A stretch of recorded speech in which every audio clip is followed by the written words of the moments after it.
It's been a while since I have had a jar haul to show you guys.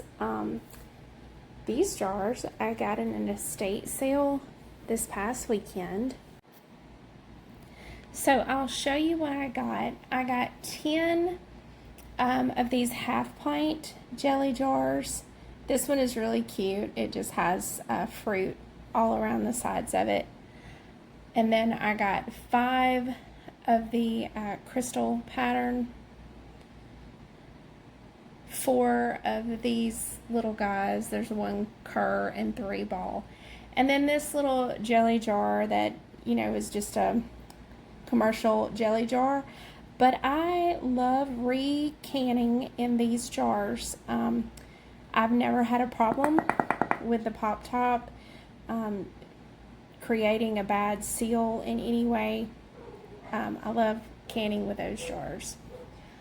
I also got another one of these long life Masons with the vegetable stamp on the back.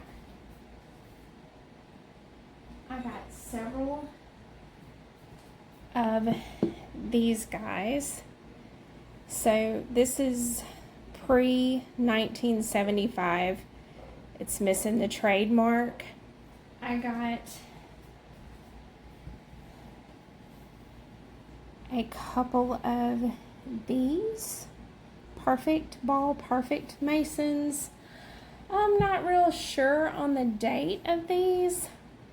I found one source that says Ball used the word perfect on their jars between 1913 and 1922. I don't know about this one, but this jar is definitely not that old. I would say this is probably 1970s at the latest. Got 2 of these Knox Mason jars. Not real sure on the date on these. Probably before the 1950s or so.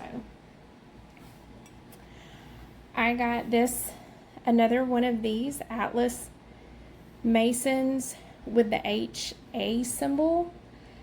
These were made between 1915 and 1964. There's probably more information on how to date these that I haven't found. In addition to those older jars, I got 4 wide mouth pint jars. I got 7 Kerr wide mouth jars and 6 ball wide mouth jars, in addition to 5 ball regular mouth jars that are newer and 3 regular mouth Kerr jars that are pretty new.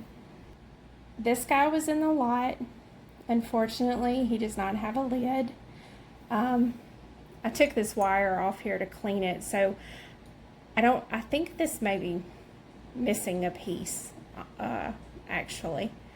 But it says wire side on the side. Ball ideal. And the ideal word was used between 1915 and 1962. But this logo dates this to probably between 1933 and 1962. Okay, and then I got this guy. It's an Atlas Easy Seal with the dropped A on the side. He's missing, of course, the lid. He didn't come with the glass lid. And the piece of this that would go over the top of that glass jar and hold it on. This would come up. The other wire piece would fit on top of the glass lid, and then as you pull it down, it would pull that lid tightly with the rubber seal against the top of this jar. This jar probably dates to between 1915 and 1950. That's as close as I can get it. I know it was after 1915 because it has the seal that goes all the way up the side of the jar. I did not take this wire off to clean it because this is the original baling wire here, and I didn't want to remove that even though I don't have the original lid.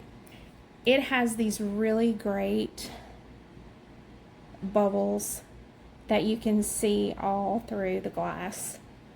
Just a really beautiful jar. And then my favorite jar that I found is this Ball Perfect Mason. Going by the word perfect here and the Ball logo.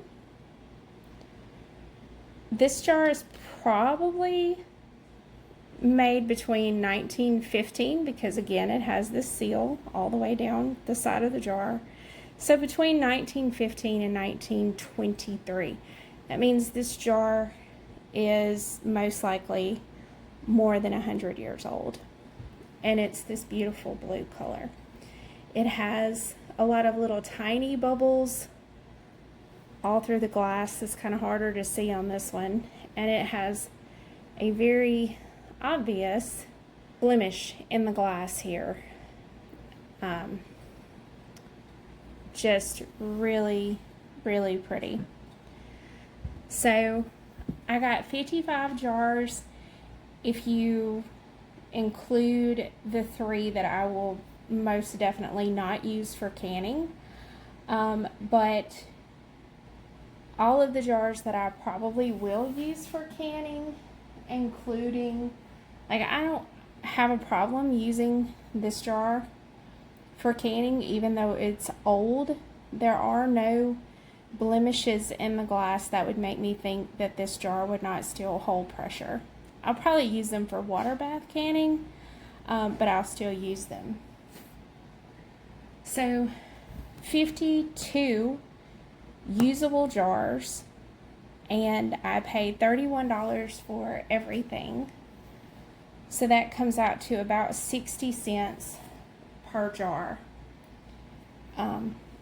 Which, if you bought jars in the store lately, you know that's an incredibly great deal.